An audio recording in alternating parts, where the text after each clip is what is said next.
মোহনপুর মহকুমা প্রশাসনের সাথে সাথে এখানে যারা অন্যান্য যুক্ত রয়েছেন 15 এনসিসি ব্যাটালিয়ন তারাও এর সাথে যুক্ত রয়েছেন এবং আমি মনে করি যে এই ধরনের কর্মসূচির আয়োজনের কারণে এই সমস্ত এলাকার জনগণের কাছে একটা যে সুযোগ একটা অন্যতম প্রাপ্তি সেটা নিশ্চয়ই ফলপ্রসূ হবে।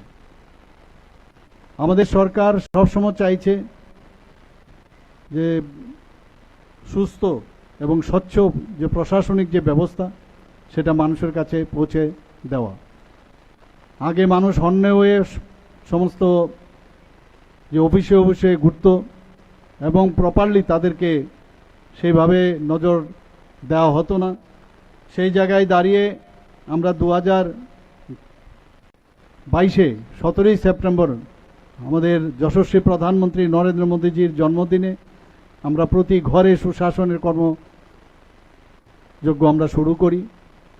এতে করে আমাদের সারা ত্রিপুরাতে প্রায় 23 লক্ষ লোকের যে সুযোগ সুবিধা এই ঘরে পৌঁছিয়ে দেওয়ার যে সুযোগ সুবিধা আমাদের কেন্দ্রীয় সরকারের এবং আমাদের ত্রিপুরা সরকারের মানুষের জন্য যে কর্মসূচি আমরা রেখেছি, মানুষের জন্য যে কাজগুলো আমরা করেছি, বিভিন্ন স্কিম সেগুলো পৌঁছে দেওয়ার আমরা ব্যবস্থা করেছি।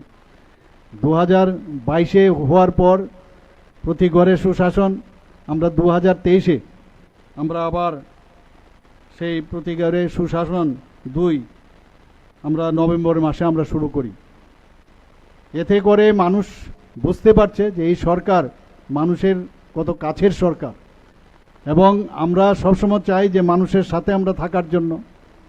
ইলেকশনের সময় আমাদের জনপ্রতিনিধিগণ সবার ঘরে ঘরে যায়, কিন্তু আমরা ভোটের সময় যাই ঠিকই, কিন্তু তার পরবর্তী সময়ও মানুষের জন্য যে কারণে আমাদের জনপ্রতিনিধিদের নির্বাচিত করেছে সেই দায়বদ্ধতা নিয়ে তাদের যে বিভিন্ন সমস্যা সেই সমাধানের লক্ষ্যে আমাদের সরকার আমরা মানুষের কাছে আমরা যাচ্ছি।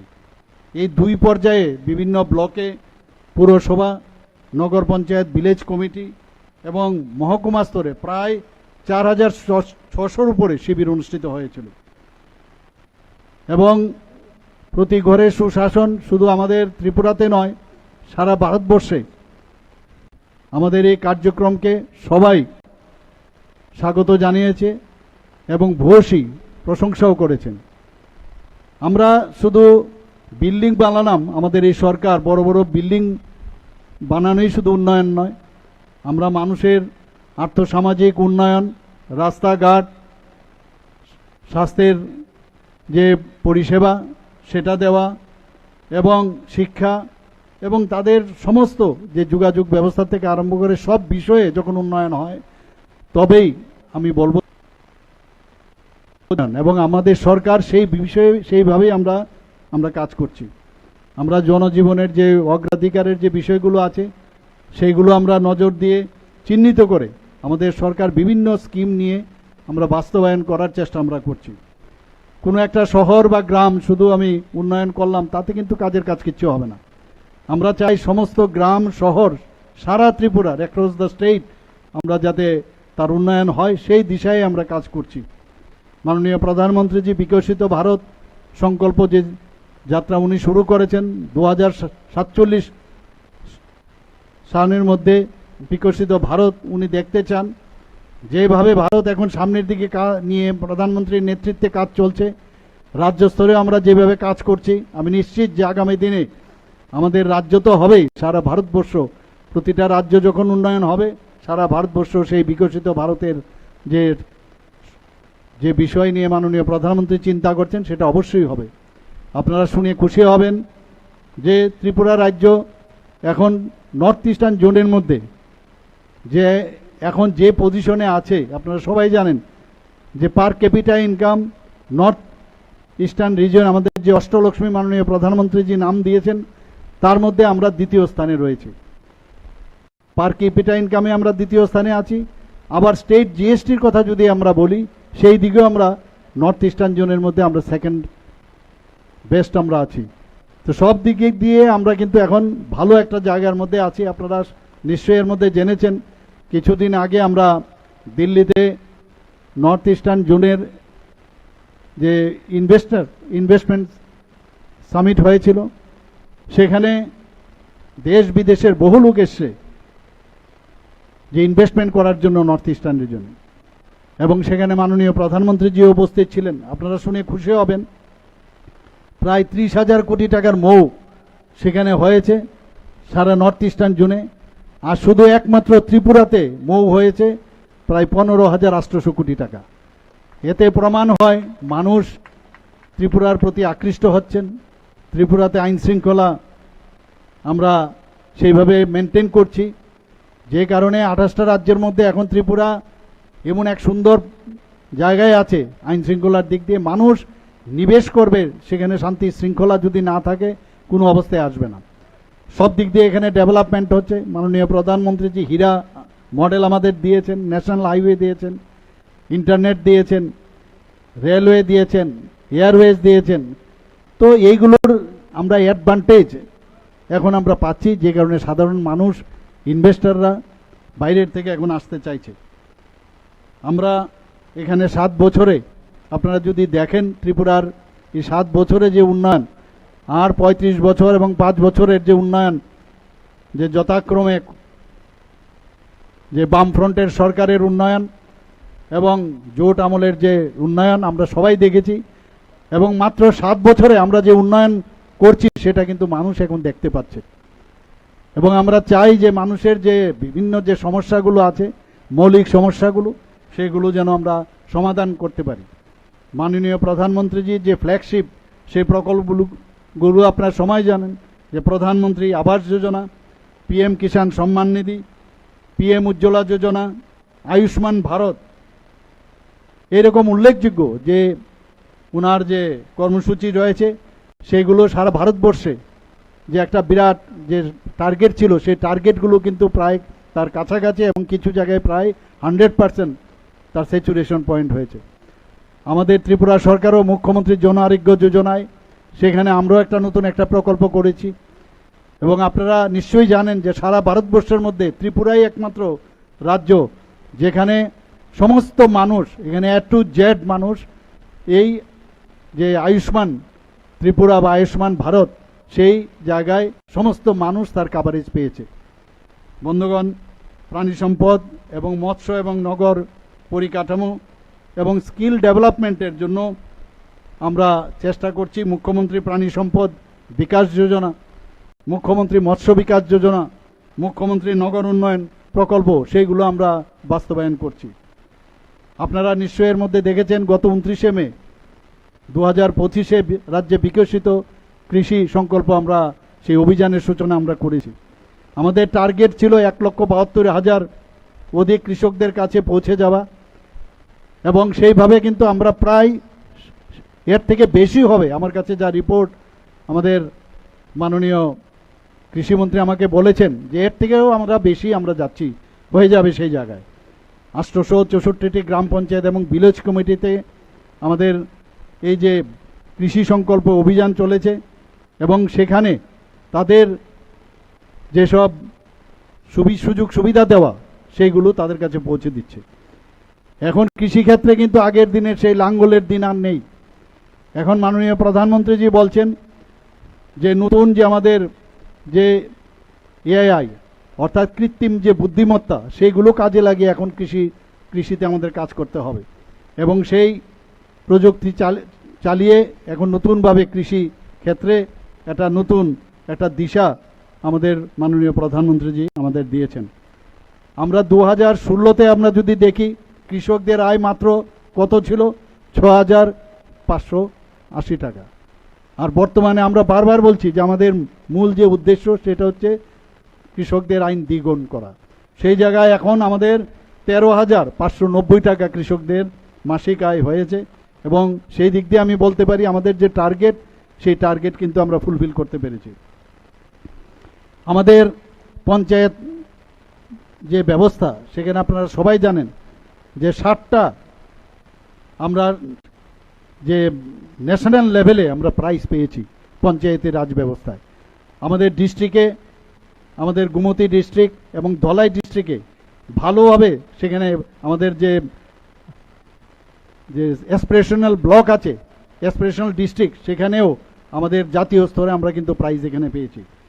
এবং আপনারা শুনে খুশি হবেন, আমাদের এখানে পঞ্চায়েতি রাজ কীভাবে আমরা কাজ করছি তা দেখার জন্য মহারাষ্ট্র এবং আসাম থেকে, ওখান থেকে যারা যারা দেখবার জন্য আসছেন এবং তাদেরকে সেইভাবে আমরা দেখাচ্ছি সেখানে, এবং তারাও প্রচুর, তারা বিভিন্ন জায়গায় ওরা ঘুরেছে এবং আমাদের যেভাবে আমরা কাজ করছি তার প্রচুর প্রশংসা ওনারা করেছেন। আমাদের, আপনারা আমার সরকার একটা পোর্টাল আপনারা নিশ্চয়ই জানেন, সেই পোর্টাল আমরা চালু করেছি। এবং এই আমার পোর্টাল গতবার যখন মুখ্যমন্ত্রীর যে কনক্লেভ হয়েছিল, সেই কনক্লেভে আমার সরকার আমাকে সেখানে প্রেজেন্টেশন দিতে হয়েছিল এবং মাননীয় প্রধানমন্ত্রীজি বহুশী প্রশংসা করেছেন এই আমার সরকার, যে আমরা যেভাবে কাজ করছি, যে বিভিন্ন জায়গায় যে গ্রাম স্তরে আমার সরকারের যে পোর্টাল, সেখানে কোনো কাজ যদি সময়ে না হয় তার জন্য যে নির্দিষ্টভাবে কাজ যাতে সমাপ্ত করা যায় তার যে আমরা পদ্ধতি সেখানে আমি রাখেছি এবং সেটাও খুব সুন্দরভাবে এখানে কাজ করা হয়েছে। আমাদের যে গ্রামীণ যে সাহিত্য সংস্থাগুলো আছে সেখানে ই অফিস শুরু হয়েছে, ইউপিআই এর মাধ্যমে লেনদেনের শুরু হয়েছে। আমাদের একমাত্র রাজ্য যেখানে ই অফিস আমাদের ক্যাবিনেট থেকে শুরু করে স্টেট, ডিস্ট্রিক্ট, এসডিএম অফিস থেকে আরম্ভ করে ত্রিস্তরীয় পঞ্চায়েত পর্যন্ত এখন পেপারবিহীন যে ই অফিস সেটা এখন চালু হয়েছে। ভারতবর্ষের মধ্যে একমাত্র রাজ্য সেটা হচ্ছে ত্রিপুরা, সেটা আমরা শুরু করতে পেরেছি। আপনারা সবাই জানেন যে আমাদের সিএম হেল্পলাইন একটা আমরা চালু করেছি 1905, সেখানে প্রচুর যে মানুষের যে সমস্যা, মানুষের যে সাজেশন সেগুলো নিয়মিত আসছে এবং আমরা সেগুলোও মনিটর করি যে কতক্ষণের মধ্যে এই 1905 যে মুখ্যমন্ত্রীর যে হেল্পলাইন সেখানে যাওয়ার পরে কত তাড়াতাড়ি তার রেসপন্স করা যায়, তার জন্য আমরা মনিটরিং করছি। মুখ্যমন্ত্রীর সমীপস্য একটু বহুদিন ধরে আজকে আমরা এই কর্মসূচি আমরা পালন করছি। সারা ত্রিপুরার থেকে মানুষ প্রতি সপ্তাহে আমার কাছে আসেন, বিভিন্ন স্বাস্থ্য সমস্যাই হোক, বিভিন্ন যে সমস্যা, গার্হস্থ্য সমস্যা হোক, বিভিন্ন সমস্যা নিয়ে আসছে। অর্থাৎ আমরা চেষ্টা করছি যে মানুষ যেন আমাদের কাছে আসতে পারে। অনেক সময় বিভিন্ন কাজে ব্যস্ত থাকার সুবাদে অনেক সময় দেখা করতে পারছেন না, কিন্তু এই আমার সরকার পোর্টাল এবং 1905 এবং আমাদের মুখ্যমন্ত্রীর সময় পেশু সেটা যখন আমরা করলাম, তাতে করে মানুষ কিন্তু অনেক সুবিধা পাচ্ছে, তার সমস্যাগুলো আমাদের কাছে রাখতে পারছেন এবং সময়ে এর সাথে পাল্লা দিয়ে আমরা সেই কাজগুলো তাদের যাতে কাজটা করা যায় সেই সুবিধা আমরা করছি। মুখ্যমন্ত্রীর চা শ্রমিক কল্যাণ প্রকল্পের যে আনুষ্ঠানিক ঘোষণা আমাদের যশস্বী স্বরাষ্ট্রমন্ত্রী অমিত শাহজি গত 8ই মার্চ 2022 সেটার শুরু করেছিল এবং সেটার মেইন যে উদ্দেশ্য সেটা হচ্ছে চা বাগান শ্রমিক যারা আছেন তাদের যাতে উন্নয়ন হয় এবং সেই জন্যই আমাদের গত 8ই মার্চ 2022 মাননীয় স্বরাষ্ট্রমন্ত্রী অমিত শাহজি সেটার এই প্রকল্পটি উনি ঘোষণা করেছিলেন। এখানে দেখা গেছে আমাদের এখানে মহিলারা যারা চা বাগানের সাথে যুক্ত, মহিলারা প্রায় 75%। এবং আমরা জানি চা শিল্পের এখানে চেয়ারম্যান এখানে আছেন চা শিল্পের, উনি জানেন যে আমরা কিভাবে চেষ্টা করছি। রুগ্ন অবস্থায় দাঁড়িয়েছিল চা শিল্পগুলো সারা ত্রিপুরাতে। আমাদের সরকার 2018 আগে এমন একটা অবস্থা ছিল। আমরা বললাম যে না, এই চা শিল্পগুলোকে আমাদের পুনরুদ্ধার করতে হবে। এখনো আমরা যে ভাবছি যে আরও যেসব জায়গায় পৌঁছানো দরকার এখনো বাকি আছে সেইখানে আমাদের পৌঁছানো দরকার, কিন্তু তার আগে যদি আমাদের চা শ্রমিকদের যদি আমরা তাদের, কারণ আমাদের চা শ্রমিকরা হচ্ছে আমাদের এই চা যে ক্ষেত্র সেই শিল্পের সাথে তারাই হচ্ছে আমাদের মেরুদণ্ড। তো মেরুদণ্ড যদি শক্তিহীন হয় তাহলে কি করে চা শিল্প উন্নয়ন হবে? তো এখানে আমরা চা শিল্পের জন্য আমরা আমাদের গভর্নমেন্ট এবং কর্পোরেশন সবাই মিলে আমরা চেষ্টা করছি। এবং শুধু তাই নয়, চা শ্রমিকদের আগে আমরা দেখতাম ইভেন অনেকে যারা বাইরের থেকে এসছে তাদেরকে কিন্তু নজরআন্দাজ করে রাখা হতো, না স্বাস্থ্য ক্ষেত্রে না এডুকেশনে, না তাদের সুযোগ সুবিধা পাট্টা দেওয়ার যে ব্যবস্থা, কিছুই ছিল না। আমাদের সরকার আসার পর তাদেরকে আমরা সেই ব্যবস্থা, মুখ্যমন্ত্রীর চা শ্রমিক কল্যাণ প্রকল্পের যে মেইন উদ্দেশ্য, সেইগুলো কিন্তু আমরা শুরু করেছি। মেইন যে উদ্দেশ্য সেইগুলো আছে যে আর্থসামাজিক উন্নয়ন, আমাদের চা শ্রমিক যে ভাই বোনরা আছেন, এবং তাদের স্বাস্থ্য এবং শিক্ষার যে পরিকাঠামো তার উন্নয়ন করা, এবং তাদের আমাদের রাজ্য সরকার এবং কেন্দ্রীয় সরকারের যে স্কিমগুলো আছে সেগুলো ইমপ্লিমেন্টেশন করা। যারা ভূমিহীন পরিবারগুলো আছে চা শ্রমিকরা, তাদেরকে ব্যক্তিগত মাল আজকে এখানে আমরা পাট্টা বিতরণ করব, এর আগেও আমরা করেছি, সারা ত্রিপুরাতে আমরা করছি। এবং যেগুলো পরিত্যক্ত যে চা বাগানগুলো আছে সেগুলোকে সমবায় ভিত্তিকে যাতে লিজের মাধ্যমে শ্রমিকদের জন্য বরাদ্দ করা হয় সেই ব্যবস্থা আমরা এই সরকার সেই কর্মসূচি আমরা নিয়েছি। আবাসন থেকে আরম্ভ করে স্বাস্থ্য, স্যানিটেশন, নিরাপদ পানীয় জল, বিদ্যুৎ এবং সকল ঋতুর উপযোগী যে রাস্তাঘাট তাকে সুবিধা দেওয়া, এবং প্রতিটি পরিবারের জন্য যে priority house hold ration card তার ব্যবস্থা করা, এবং চা শ্রমিক পরিবারের যারা সন্তানেরা আছেন তাদের শিক্ষার স্তরেই হোক, প্রাথমিক হোক, উচ্চশিক্ষায় হোক, সব দিক দিয়ে আমার কাছে যা রিপোর্ট আছে আমাদের এই চা শ্রমিকদের অনেকে এবং বেশ ভালো একটা স্থানে শিক্ষা দীক্ষা এখন উন্নতি লাভ করছে। ওরা নানাবিধ সহায়তা প্রদান করা ছাত্রছাত্রীদের, এবং মহিলা শ্রমিক যারা আছেন তাদেরকে যে প্রসূতিকালীন যে সহায়তা এবং শিশুদের জন্য যে স্বাস্থ্যের প্রতি বিশেষ নজর দেওয়া। আমরা মোহনপুর মহকুমার অধীন এখন পর্যন্ত এই প্রকল্পে মোট 241টি চা শ্রমিক পরিবারকে এখন পর্যন্ত পাট্টা দেওয়া হয়েছে, এবং এর মধ্যে 92টি মোহনপুরে, 35টি দুর্গাবাড়িতে এবং কলাছড়াতে প্রায় 114টির মতো পাট্টা প্রদান করা হয়েছে। আজকের এই কর্মসূচিতে তুফানিয়া লুঙ্গা চা বাগানে প্রায় 82 জনকে পাট্টা দেওয়া হবে। আমার কাছে যা খবর আছে হয়তো আরও বেশিও হতে পারে, তো সেই ব্যবস্থা এখানে করা হচ্ছে। আমি অত্যন্ত খুশি যে এই কর্মসূচির মাধ্যমে আজকে এখানে যারা এখানে রক্তদান করতে এসছেন স্বতঃপ্রণোদিত হয়ে, এখানে চা বাগান শ্রমিক, এনসিসি ক্যাডেট এবং এডিএম অফিসের যারা কার্যকর্তারা আছেন, অফিসের কর্মচারীগণ, এবং এখানে স্থানীয় যারা যুবক যুবতীরা আছেন, প্রায় 60 থেকে 70 জনের মতো আমার কাছে যা খবর আছে তারা রক্তদান এখানে আজকে দেবেন।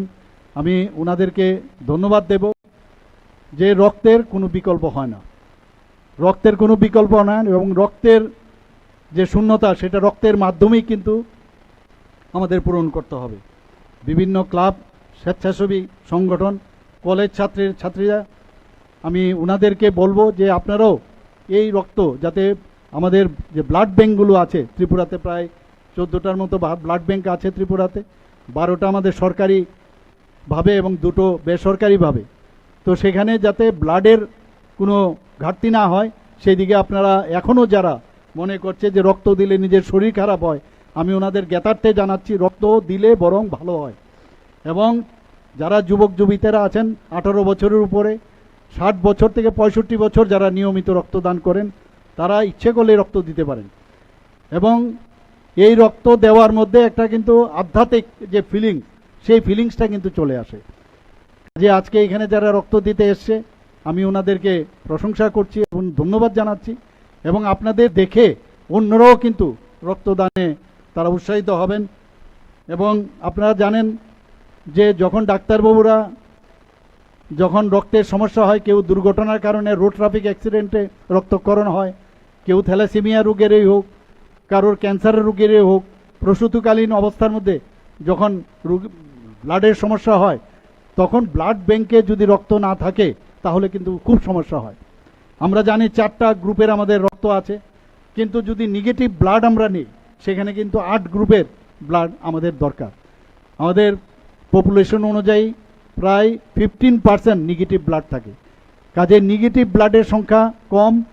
কিন্তু আমি জানি এখানে বহু জায়গায় আমি রক্তদান যখন হয় আমি যাই সব জায়গায়, সেখানে 10 জনই হোক, 15 জনই হোক, 100 জনই হোক, সব জায়গায় আমি প্রথমেই জিজ্ঞেস করি আপনার ব্লাড গ্রুপ কি।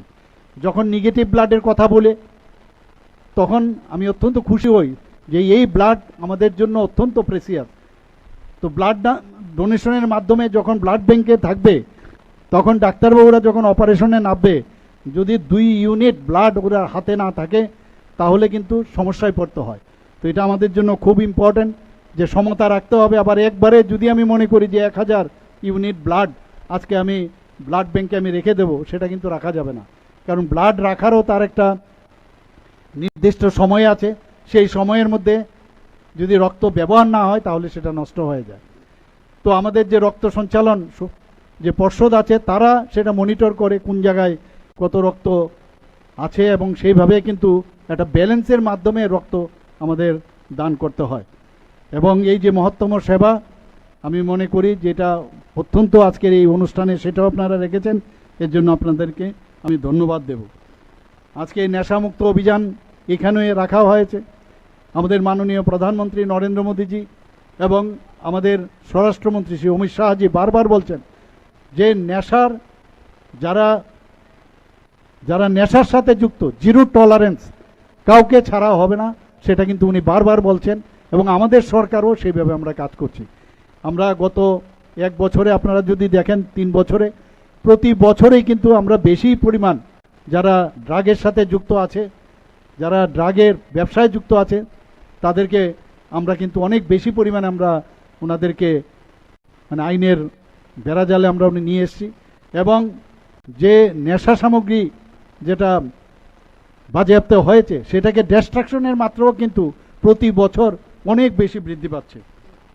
আমি আশা করি যে এই ধরনের 15 ব্যাটালিয়ন এনসিসির উদ্যোগে যে এই নেশামুক্ত এলাকা গড়ে তোলার যে কার্যক্রম ওনারা নিয়েছেন, আমি বলবো যে শুধু এনসিসির যারা আছে ক্যাডেট তারা না, সমস্ত ঘরে বাইরে সবাই মিলে, যেহেতু আমরা এটা যুদ্ধ ঘোষণা করেছি রাজ্য সরকার, সবাই মিলে আপনারা চেষ্টা করুন কারা নেশার সাথে যুক্ত, যারা নেশায় মানে আসক্ত হয়েছেন তারা কিন্তু ভিন্ডিকটিভ, তারা হচ্ছে ভিকটিম। কাজে তাদেরকে তাদের এগেনস্টে আমরা কিচ্ছু না, তাদের জন্য তো আমরা ব্যবস্থা করছি যে তাদেরকে বুঝানো, তাদের অ্যাওয়ারনেস করা, তাদেরকে বিভিন্ন জায়গায় আমাদের গত যে আমাদের বিধানসভার মধ্যে বাজেট পেশ হয়েছে সেই বাজেটে আমরা বলেছি সমস্ত 8টা ডিস্ট্রিক্টের মধ্যে আমরা নেশামুক্ত কেন্দ্র আমরা করছি এবং 20 কোটি টাকা করে সেখানে আমরা দিচ্ছি। শুধু তাই নয়, আমাদের ডোনার মিনিস্ট্রি থেকে আমাদের প্রায় 192 কোটি টাকার মতো আমাদের দেওয়া হয়েছে। বিশ্রামগঞ্জে একটা অত্যাধুনিক যে নেশামুক্ত কেন্দ্র সেখানে গর্বে, সেখানে ফাউন্ডেশন লেও আমরা করছি। তো সেটা তো একটা দিক, আমরা তো চেষ্টা করছি।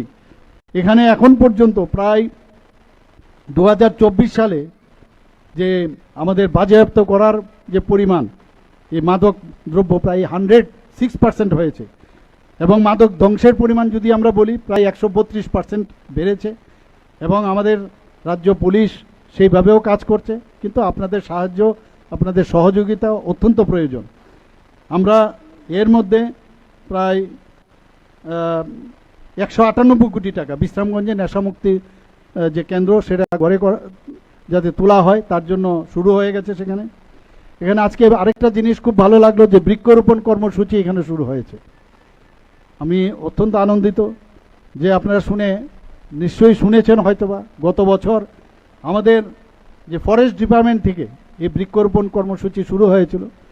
5 মিনিটে 5 লক্ষ বৃক্ষরোপণ সারা ত্রিপুরাতে একসাথে হয়েছে এবং সেটা আমি গর্বের সাথে, আমি যখন দিল্লিতে আমি গিয়েছিলাম এই বিষয়টা আমি বলেছি এবং আপনারাও এখানে আজকে এই তুফানিয়া লুঙ্গা জেবি স্কুল সংলগ্ন এলাকায় এবং 15 এনসিসি যে ব্যাটালিয়ন আছে তাদের উদ্যোগে যে সচেতনতা এবং পরিবেশ মণ্ডলকে মানে নির্মল করার জন্যে প্রায় 250 থেকে 300 চারা আপনারা এখানে রোপণ করবেন। আমাদের গাছ হচ্ছে আমাদের পুরো পৃথিবীর একটা মানে বলবো যে ফুসফুস। আমাদের কোভিডের সময় আমরা কিন্তু টের পেয়েছি যে ফুসফুসের লাংসের কি অবস্থা। যখন করোনাতে আমরা আক্রান্ত হয়েছি আমরা কিন্তু আগে আমরা বুঝতাম না যে এই যে অক্সিজেন অক্সিজেন নেওয়া এবং কার্বন ডাইঅক্সাইড দেওয়া। কাজে গাছপালাকে যদি আমরা বেশি পরিমাণে না থাকে, এবং আমাদের প্রকৃতি আমাদের শিখিয়েছে যে একজন আরেকজনের হাত ধরে আমাদের চলতে হবে। আজকে গাছ আছে, জীবজন্তু প্রাণী জগতের থেকে ওরা কার্বন ডাইঅক্সাইড গ্রহণ করে, আমরা ওনাদের থেকে অক্সিজেন গ্রহণ করি। তো বেশি পরিমাণে যদি গাছপালা যদি হয় তাহলে আমাদের জন্য সেটা সুবিধা হবে, এবং সেটা আমাদের প্রকৃতির যে ভারসাম্যতা সেটাও নজর রাখার জন্য আমাদের দরকার, এবং সেটা আপনারা করছেন। মাননীয় প্রধানমন্ত্রীজি COP26 সম্মেলনে ঘোষণা করেছেন যে 2070-এ ভারত কার্বন নিউট্রাল কান্ট্রি হিসাবে গড়ে তোলা হবে। এবং এইভাবে যদি আমরা সবাই মিলে, আমরা প্রধানমন্ত্রীজি একটা নারা দিয়েছেন যে সবাই মিলে যে যার যার মার নামে যে একটা করে গাছ লাগানো, সেটা সত্যিই আমরা ত্রিপুরাতে আমরা সেটা কিন্তু আমরা করতে পেরেছি। আমরা স্বাস্থ্য শিবিরের এখানে আয়োজন করা হয়েছে, বিনামূল্যে এখানে ওষুধ দেওয়া হবে।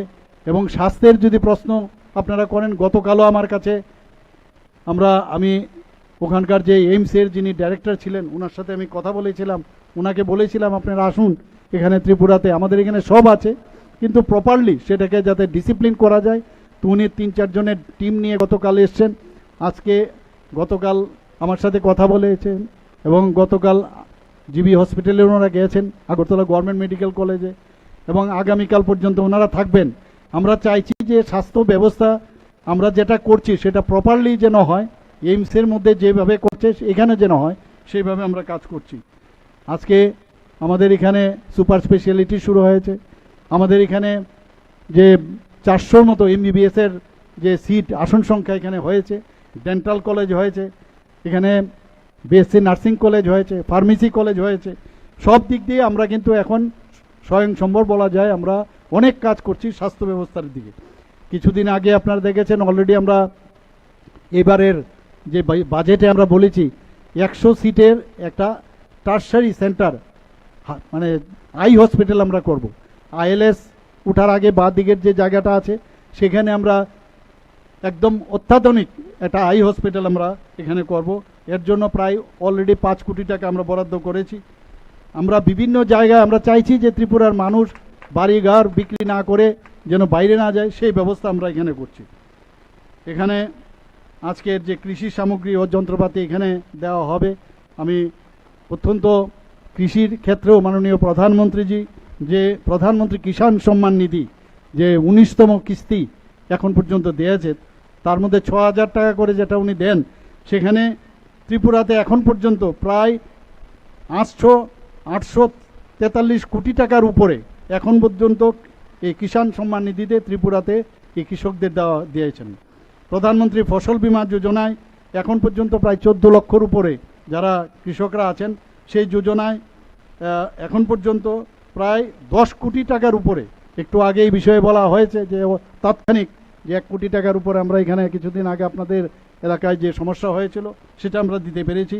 এবং সেই জায়গায় আমরা 10 কোটি টাকার উপরে প্রধানমন্ত্রী ফসল বীমা যোজনায় আমরা এখন পর্যন্ত ক্ষতিপূরণ আমরা দিতে পেরেছি। কিষাণ ক্রেডিট কার্ডের কথা যদি বলেন, আমরা যারা কৃষকরা আছেন প্রায় 4 লক্ষ উপরে, তাদেরকে 2,272 কোটি টাকার উপরে এখন পর্যন্ত কিষাণ ক্রেডিট কার্ড আমরা বিতরণ করেছি।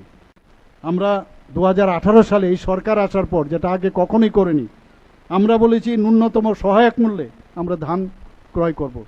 আমরা ধান ক্রয়ে যে ন্যূনতম যে MSP আমরা নিয়েছি সেটা প্রায় 23 টাকা করে প্রতি কেজি আমরা রেখেছি। এখন পর্যন্ত প্রায় 2,25,000-এর উপরে আমরা মেট্রিক টন, 1,17,000-এর উপরে কৃষকদের কাছ থেকে আমরা ক্রয় করেছি। তাতে করে আমাদের সরকারের 446 কোটি টাকা কৃষকদের অ্যাকাউন্টে ডাইরেক্টলি ডিবিটির মাধ্যমে আমরা দিতে পেরেছি। আমাদের সরকার স্বচ্ছতার সাথে চলে। আগে মাঝখানে মিডল ম্যানের ছিল, আমরা সেই মিডল ম্যান থেকে দূরে কিষাণ ক্রেডিট যে কার্ড থেকে শুরু করে সব জায়গার মধ্যে আমরা স্বচ্ছতার সাথে আমরা দিচ্ছি। সয়েল হেলথ কার্ডের কথা যদি বলি, এখন পর্যন্ত যে 12টা যে উপাদান আছে তার উপর ভিত্তি করে মাটির যে স্বাস্থ্য নির্ণয় হয়, তাতে করে প্রায় 2,06,000-এর উপরে হেলথ কার্ড এখন পর্যন্ত দেওয়া হয়েছে। FPO গঠন হয়েছে, প্রতিটা ব্লকে আমাদের FPO গঠন করা হয়েছে। 58টা ব্লক আছে, সেখানে আমরা রেপিও গঠন করা হয়েছে। তাতে করে প্রায় 10,000-এর উপরে কৃষক যারা আছেন তাদের যুক্ত আছেন। আমাদের এখন পর্যন্ত যে যন্ত্রপাতি, কৃষি যন্ত্রপাতি আমাদের ডিপার্টমেন্ট থেকে দেওয়া হয়েছে, এখন পর্যন্ত প্রায় 42,600 উপরে যন্ত্রপাতি দেওয়া হয়েছে এবং তার যে অ্যামাউন্ট 204,52,00,000 টাকার পর্যন্ত এখন পর্যন্ত দেওয়া হয়েছে বন্ধুগণ। তো এইভাবে আমরা প্রচুর কাজ, মাননীয় প্রধানমন্ত্রীজি এখন যেভাবে আমাদের যে 11 বছরে উনি যেসব সাফল্যের সাথে যে কাজগুলো করেছেন, আমাদের অপারেশন সিন্দুর থেকে শুরু করে আমাদের স্বাস্থ্যক্ষেত্রেই বলুন, সব দিক দিয়ে, নিরাপত্তাই বলুন, স্বাস্থ্যক্ষেত্রেই বলুন, সব দিকে মাননীয় প্রধানমন্ত্রীজি আমাদের এমন এক গার্জিয়ান আমাদের সাথে, আমরা we are in safe hand. আমরা ভারতকে যে বিকশিত ভারত সংকল্প উনি আমাদের বলেছেন, সেটা নিশ্চয়ই 2047 হবে। এখানে উপস্থিত সবাইকে আমি আবার এই ধরনের একটা কার্যক্রম রাখার জন্য, একদম বিভিন্ন বিষয়ে আপনারা এখানে কার্যক্রম রেখেছেন, সবাইকে এর জন্য হার্দিক অভিনন্দন, শুভেচ্ছা জানিয়ে আমার কথা বলা শেষ করছি। নমস্কার, জয় Hind. Thank you so much sir for your kind presence and your valuable words. অসংখ্য অসংখ্য ধন্যবাদ আপনাকে। আসলে গোটা দেশের সঙ্গে আমাদের পার্বতী ধুইতা, শ্যামলী ত্রিপুরা। আপনি দেখছেন নিউজ নাও।